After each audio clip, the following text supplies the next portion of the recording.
जय बाबा स्वामी, जय आत्मेश्वर। महाग्रंथ पठन का आज 70वां दिवस है और हम हैं पृष्ठ क्रमांक 171 पर।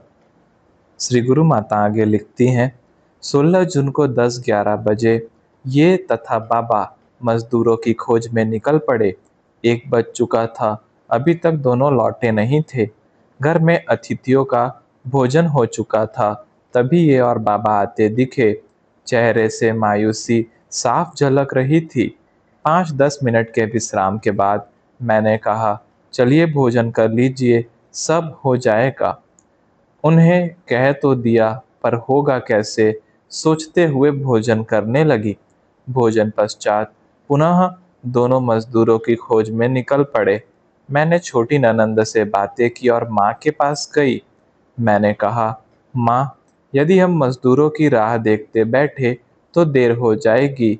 शाम तक सजावट वाले आ जाएंगे। आपकी अनुमति हो तो किसी काम वाली बाई को लेकर हम काम करवा ले। यह सुनते ही माँ के चेहरे से चिंता की लकीरें कुछ हल्की हुई। हम दोनों काम वाले की तलाश में निकल पड़ी। आधा घंटा बीता बीता होगा। हम पसीने से लथपथ हो चुकी थी। फिर हम दोनों ने मिलकर यह निर्णय लिया कि हम दोनों मिलकर काम शुरू करें। सार्वजनिक भवन का विशाल कक्ष, जहाँ विवाह तथा प्रतिभोज होता था, काफी गंदा पड़ा था। एक बात अच्छी थी, यहाँ पूरे कक्ष को धोने के लिए मोटे पाइप तथा पानी की व्यवस्था थी। गर्भावस्था के कारण मोटे पाइप तथा पानी का वजन वहन करना मेरे लिए ठीक नहीं था। छोटी ननंद ने सारा कक्ष पानी से गीला किया। कुछ देर रुककर हम दोनों ने सीकचे वाली झाड़ू खराटा से फर्श पर चिपके खाद्य पदार्थों को घिस कर निकालना शुरू किया। लगभग 1 घंटे में झाड़ू का कार्य पूरा हुआ। अब पानी से कक्ष को धोना और पानी निकालना, ये दो बड़े काम बाकी थे। तभी हमें खोजते खोजते ये और बाबा वहां आए। हमें कार्य करते देख बहुत नाराज हुए। उन्हें मेरे स्वास्थ्य की चिंता थी। उन्होंने तुरंत मुझे घर भेजा तथा उन तीनों ने मिलकर शेष कार्य पूर्ण किया। गर्भावस्था के अंतिम सप्ताह में इस तरह का भारी कार्य करना किसी को भी अच्छा नहीं लगा। मैंने तो वही किया था जो समय की मजबूरी थी और मुझे सही लगा था। मजदूर तथा काम वाली न मिलने पर किसी को तो यह कार्य करना ही था। बड़ी ननंद के बेटा बेटी दोनों छोटे थे, इसीलिए वे नहीं कर सकती थी। घर पधारे अतिथियों से कार्य करने के लिए कहना योग्य न था और माँ से क्या इतनी उम्र में ऐसे कार्य करवाते। मुझे जो योग्य लगा मैंने वही किया। यदि मजदूरनियां अंतिम दिन तक कठिन कार्य कर सकती हैं तो मैं क्यों नहीं। वे तथा मैं दोनों में क्या अंतर है, हम स्त्रियां ही तो है। सोचते हुए मुझे कब नींद लग गई पता ही नहीं चला। जब नींद खुली तो मेरी बड़ी ननंद और नंदोई मेरे पैरों पर बाम लगा रहे थे, क्योंकि मेरे पैर डबल रोटी की तरह सूज गए थे। मैं चौंक कर बैठ गई। यह क्या कर रहे थे आप लोग? किसी ने देखा तो जाने क्या सोच रहा होगा। आप तो अतिथि हैं, विशेष हैं हम सबके लिए। आप बड़े दामाद हैं, आपका हमारे परिवार में विशेष स्थान है। मैं आपसे सेवा कैसे करवा सकती हूँ? व्यवस्थित बैठते हुए मैंने कहा। सुनते ही वे तुरंत बोले, हाँ हाँ, बड़े दामाद होने का विशेष सम्मान तो मैं वसूल करके ही रहूंगा। पर अभी मेरी बहन के पैरों में सूजन है, दर्द है। मुझे और तेरी भाभी को थोड़ी सी सेवा कर लेने दे उसकी। दूसरी ननंद की ससुराल के लोग बड़े हंसमुख तथा मजाकिया स्वभाव के थे। उसकी शादी हल्के फुल्के माहौल में हुई। पूरे समय हंसी ठिठोली चल रही थी। हम सभी को अच्छा लगा। ऐसे हंसमुख परिवार का हिस्सा बनी ननंद खुश रहेगी। शादी व्यवस्थित हो गई। हम लोग जाने का सोच ही रहे थे कि पड़ोस में रहने वाली मामी जी का देहांत हो गया। मैं चाहती थी कि ऐसे माहौल से मैं दूर रहूं, किंतु इनके उनसे बहुत ही अच्छे संबंध थे। इनकी पढ़ाई में, विशेषतः अंग्रेजी पढ़ाने में मामा ने बहुत सहायता की थी।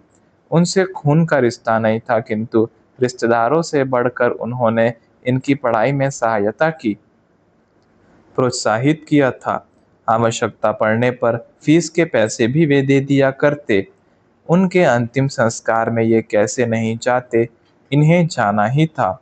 हमें 20 जून का टिकट मिल सका, वह भी भोपाल तक। हम नागपुर से भोपाल गए तथा वहाँ से अपने शहर पहुँचे। रात 9 बजे हम अपने घर पहुँचे, तब इनकी जान में जान आई। रास्ते भर इन्हें चिंता थी कि कहीं रास्ते में तकलीफ न हो। नहाकर दीपक प्रज्वलित किया और ईश्वर को धन्यवाद दिया।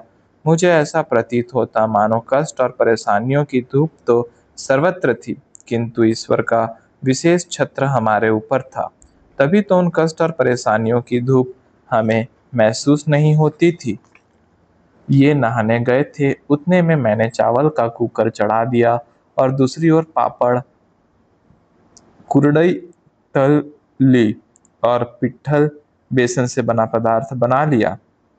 20 मिनट में भोजन तैयार हो गया। अनुराग बहुत ही थक गया था, पर नहाने पर उसे भी अच्छा लगा। नए घर में वह पहली बार आया था, उसे सब अलग अलग सा लग रहा था। हम तीनों ने भोजन किया, फिर शतपावली की 100 कदम चलना और सो गए। भोजन के तुरंत बाद सोना नहीं चाहिए, किंतु मैं बहुत ही थक गई थी। लेटते ही नींद आ गई। रात को अचानक नींद खुल गई। प्रसव पीड़ा शुरू हो चुकी थी। घड़ी में समय देखा, सुबह के 3 बजे थे। मैंने पानी पिया और सोने का प्रयास किया, किंतु नींद उचट चुकी थी। मैं समझ गई अब नींद नहीं आने वाली थी। जाग कर मैं क्या करूं, क्योंकि यह समय तो नींद का है। अभी किसी तरह की आवाज होने से पड़ोसियों की नींद में भी खलल पड़ेगा। फिर सोचा कोई ऐसा काम किया जाए जिसमें आवाज न हो।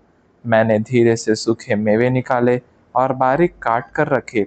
सूखा नारियल लिया और कद्दूकस कर दिया। मखाने भी काट दिए। गोंद के लड्डू, सोंठ की बर्फी, मेथी के लड्डू की तैयारी कर ली। 4 बजे के आसपास ये भी उठ गए। मैंने इन्हें बताया। प्रसव पीड़ा शुरू हो चुकी थी। रात 3 बजे। इस बार माँ बाबा आने वाले हैं, इसीलिए सुबह ही उन्हें जल्दी फोन कर देना। इन्होंने सुबह ही माँ बाबा को मेरे विषय में बताया तथा वे टैक्सी से जल्दी ही निकले। इधर मैंने सुबह की चाय के बाद एक एक कर गोंद के लड्डू, मेथी के लड्डू, बत्तीसा, सूंठ की बर्फी, मखाने का चिवड़ा, हरीरा की तैयारी इत्यादि सब कर लिए। नाश्ते के समय नाश्ता बनाया, पर खाने में मन नहीं लग रहा था, क्योंकि कोई काम बाकी थे। इस बार घर का स्थानांतरण और विवाह में इतनी व्यस्त रही कि ये काम दिमाग से निकल ही गए। मुझे चिंता करने की आदत नहीं थी। जब भी अधिक काम होते तो सूची बनाकर समय का आयोजन कर लेती थी। तब भी मैंने वैसा ही किया। नाश्ता कर बाकी रहे कार्यों की सूची बनाई। जो कार्य ये कर सकते थे इन्हें करने को कहा और बाकी कार्य मैं करने लगी। मैंने बघारे मुरमुरे बड़ा डिब्बा भर के बनाए और बाबा के लिए अलग से एक छोटा डिब्बा बघारे मुरमुरे बिना मूंगफली चने के बनाए। दोपहर के भोजन के बाद 2-3 महत्वपूर्ण कार्य बाकी थे। घर में किराने का सामान देखना था, ताकि जो भी सामान कम हो तभी लाकर रखा जा सके। दूसरा काम था कुछ मीठा बनाकर रखना, क्योंकि माँ बाबा, अनुराग तथा इन्हें नमकीन से ज़्यादा मीठा पसंद था। वैसे थोड़े चिरोटे महाराष्ट्र की एक मिठाई बना रखे थे, पर यदि समय मिला तो नारियल के या सूजी के लड्डू अवश्य बनाऊंगी। दोपहर के कार्यों का आयोजन करते करते भोजन तैयार हो गया। झटपट भोजन किया, पर अब कार्य करने की गति कम होती जा रही थी। दर्द की लहर सी उठती थी, जो अब कब अंतराल पर तथा लंबे समय के लिए होने लगी थी। यह प्रसव समय नजदीक ही है, इसका चिन्ह था। भोजन हो चुका था और लड्डू भी होने के थे। अब केवल लड्डू बनाने का कार्य बाकी था। तभी नीचे कार रुकने की आवाज आई। खिड़की से देखा तो माँ बाबा हमारे विषय में ही पुरंदरेश्वर से पूछ रहे थे। मुझसे रहा नहीं गया। मैंने तुरंत आवाज लगाई, माँ बाबा। अनुराग दौड़कर नीचे पहुंचा। पीछे पीछे ये भी नीचे गए और सामान उठाकर ऊपर ले आए। माँ ने आते ही मेरा नखशिखांत अवलोकन किया। पीड़ा सहते सहते मेरा चेहरा कुछ मलान सा हो गया था। माँ ने पूछा, बेटा डॉक्टर को दिखाया? नहीं माँ, अब आप आ गए हो ना, अब चाय नाश्ता कर दवाखाने चली जाऊंगी। आइए ना घर दिखा दूं। माँ, यहाँ पानी की किल्लत नहीं है, आप चाहे तो नहा भी सकते हैं। बस आप हाथ पैर धोकर या नहाकर तरोताजा हो जाए। मैं चाय का पानी गैस पर रखती हूँ। कहते हुए माँ बाबा को घर दिखाया। माँ बाबा ने जल्दी ही अपना सामान सही स्थान पर रखा और नहाकर तरोताजा हो गए। मैंने भी चाय के साथ मिश्र सब्जियों के पकोड़े तथा चटनी बना ली। न जाने क्यों प्याज के, मिर्ची के तथा बैगन के पकोड़े खाने का मन हो रहा था, सो बना लिए। यूं भी शिशु जन्म के 6 माह ये सारी चीजें नहीं थी, तो क्यों ना पहले खा ली जाए, ऐसा मैंने सोचा। हम सभी ने चाय पकौड़े लड्डुओं का लुफ्त उठाया। मैं बर्तन समेटने ही वाली थी कि माँ ने आदेशात्मक स्वर में कहा, एक बर्तन भी मत छूना, जाओ पहले दवाखाने दिखाओ। जी ठीक है, बस सब कुछ आपको दिखा दूं ताकि आपको कुछ भी ढूंढना न पड़े। कहते उन्हें जापे का सामान, नाश्ते का सामान, आटा, चावल, घी, तेल, दालें दिखाई। फिर मेरे लिए कपड़े का एक एयर बैग तथा दूसरा शिशु के लिए तैयार किया था वह भी दिखाया। दवाखाना पास ही था, 5-10 मिनट चलते हुए भी पहुंचा जा सकता था। हालांकि दर्द 20-30 मिनट के अंतराल पर आ रहा था, पर न जाने क्यों मन में एक बात बैठ गई थी कि दर्द शुरू होने पर 24 घंटे जितना समय तो लगेगा ही। इन्हीं विचारों में खोई सी मैं नीचे आई, लूना शुरू की और दवाखाने पहुंची। लूना को ताला लगाकर सीधी महिला चिकित्सा के पास गई और मुस्कुराकर नमस्ते किया। नमस्ते नमस्ते, आ गई वापस? शादी कैसी रही? डॉक्टर ने हंसते हुए पूछा। बेबी ने काफी सहयोग दिया है आपको। इसे मिठाइयाँ खिलाए कि नहीं? देखते ही प्रश्नों की झड़ी लगा दी। वे मेरी हमउम्र थी। उनकी बेटी 4 माह की थी। वे काफी जिंदा दिल महिला थी। मैंने भी हंसते हुए कहा, जी डॉक्टर, कल ही लौटे और सुबह 3 बजे से प्रसव पीड़ा हो रही है। घर के कुछ काम निपटाने थे इसीलिए सुबह नहीं आई। अच्छा, क्या सचमुच पीड़ा हो रही है? चेहरे से नहीं लगता। छिड़ते हुए डॉक्टर ने कहा तो मैंने भी उन्हीं के अंदाज में कहा, डॉक्टर आपकी मुस्कुराहट सभी दर्द दूर कर देती है, तो भला आपसे मिलने पर दर्द तो कैसे दूर न हो। डॉक्टर ने टेबल पर लिटाकर मेरा मुआयना किया, हाथ के दस्ताने उतारे और उसने पूछा, आपके साथ कौन आया है यहाँ? यहाँ तो मैं अकेली ही आई हूँ। सास ससुर अभी अभी आए, उन्हें चाय नाश्ता देकर यहाँ आई। ऐसी स्थिति में अकेली कैसे आई? परेशान सी वे बुदबुदाई तो उनकी परेशानी कम करने के लिए मैंने कहा, लूना से। व्हाट? तुम लूना चलाकर यहाँ आई? मैंने हाँ में गर्दन हिलाई। ओ गॉड, आधे घंटे में डिलीवरी हो जाएगी। आपका घर नंबर बताइए और लूना की चाबी दीजिए। चंपकलाल, जल्दी मैडम का पता समझो। उनके घर जाकर साहब और माताजी को बुला कर लाओ। उनसे कहना आधे घंटे में डिलीवरी हो सकती है, जल्दी आना और लूना वहीं छोड़ आना। मुझे लेबर रूम में स्थानांतरित किया। यह अस्पताल किसी 5 सितारा अस्पताल से कम न था। यहाँ आमतौर पर डिलीवरी नहीं करवाई जाती थी, किंतु यहीं की दवाई की रिएक्शन से आदित्य को हम खो चुके थे, अतः उनका रवैया हमारे प्रति सहानुभूतिपूर्ण तथा स्नेहपूर्ण था। वहाँ नर्स तथा डॉक्टर थोड़े चिंतित थे, क्योंकि मेरा रक्तगत ए नेगेटिव है। नेगेटिव ब्लड ग्रुप का खून आसानी से नहीं मिलता। यदि आवश्यकता हुई तो क्या करेंगे, बस यही चिंता उन्हें खाई जा रही थी। फिर हम छोटे से शहर में थे, यहाँ रक्त पेड़ियाँ, ब्लड बैंक भी ज़्यादा नहीं थी। मैंने उनके चिंतित चेहरे देखे तो पूछा और कारण जाना। मैंने हुए हंसते हुए कहा, चिंता मत करो, उसकी ज़रूरत ही नहीं पड़ेगी। मेरी 2 डिलीवरी हो चुकी, किसी बार भी ज़रूरत नहीं पड़ी। मेरा ऑपरेशन थोड़े ही करना है। डॉक्टर, आपको सदा प्रसन्नचित्त ही देखा है। आपके चेहरे पर चिंता की रेखाएं शोभा नहीं देती। बातें चली रही थी कि माँ तथा ये सामान लेकर आ पहुंचे। 10-15 मिनट में तो बाबा और अनुराग भी आ गए। अकेले अकेले घर पर बाबा को चिंता होने लगी, इसीलिए वे भी अनुराग को ले आए। अरे नहीं, अनुराग उन्हें ले आया, वहाँ बच्चे का क्या काम? सोचते हुए बाबा, अनुराग तथा ये दूर एक पुलिया सड़क किनारे पर जाकर बैठ गए। डॉक्टर ने आधा घंटा कहा था, पर 1.5 घंटा बीत चुका था। मैंने माँ से पूछा, क्या थर्मस में चाय है? हाँ कहते हुए उन्होंने मुझे थर्मस दिया।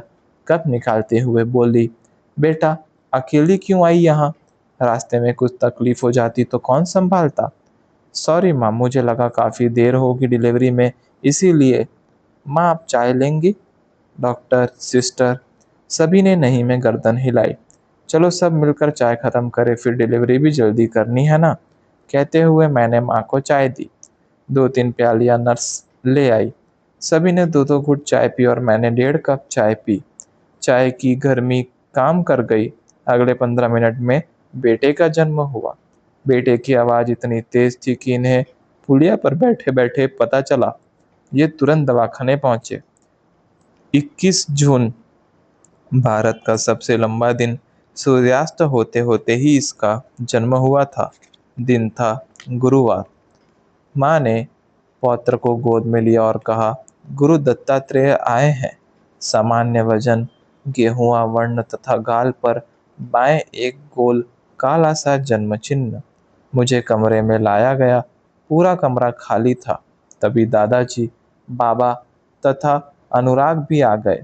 उन्हें शिशु को देखकर दोनों खुश हो गए। डॉक्टर ने बधाई दी। वह बहुत खुश थी। सब व्यवस्थित निपट गया। माँ मेरे साथ रुक गई, बाकी सब घर गए। माँ मेरे लिए थोड़ा हलवा बनाकर लाई थी। आटे का गुड़, गोंद और सौंठ वाला हलवा मुझे पसंद था। मैंने फटाफट हलवा खाया ताकि कमजोरी न लगे। वैसे सच कहूँ, कमजोरी का तो दूर दूर तक नामो निशान नहीं था, पर भूख बहुत लगी थी। ईश्वर कृपा तथा गुरुओं का आशीर्वाद ही था, तभी सारे कार्य समय से तथा सरलता पूर्वक हो सके थे। गुरुओं की आशीष ने ही हर परेशानी का चुटकियों में हल निकाला। हमें नया घर मिला तो सामान समेटकर पुराने घर से नए घर पहुंचने तथा व्यवस्थित जमाने के लिए मौसी जी, ननंद की शादी के लिए स्थान, उसकी सफाई, सब गुरु शक्ति से ही संभव हुआ। हे अदृश्य गुरु शक्तियों, आपने आपको मेरा सत सत नमन तथा आपने न जाने कब से अभी तक आपकी छत्र छाया में रखा उसके लिए आभार, धन्यवाद जैसे शब्द तो औपचारिकता होगी। इन शब्दों से परे निःशब्द मेरा भाव है, वह भाव स्वीकार करे। कहते हुए प्रणाम किया। माँ ने मुझे देखा। मेरी आंखों से अश्रु बह रहे थे। क्या हुआ बेटा, तुझे कुछ तकलीफ हो रही है? फिर सोचते हुए बोली, अरे तू तो हाथ जोड़कर बैठी है, ईश्वर को धन्यवाद दे रही है या क्षमा याचना कर रही है? बालों को संवारते हुए उन्होंने सिर पर हाथ रखा। मेरा गला रूंधा रूंधा सा था। मैं भाव विभोर जरा कम ही होती हूँ, पर जब भी भाव विभोर होती हूँ मेरा गला रूंध जाता है। माँ ने तुरंत आधा कप गर्म दूध, सौंठ, काली मिर्च वाला दिया। पीकर अच्छा लगा। जय बाबा स्वामी, जय आत्मेश्वर।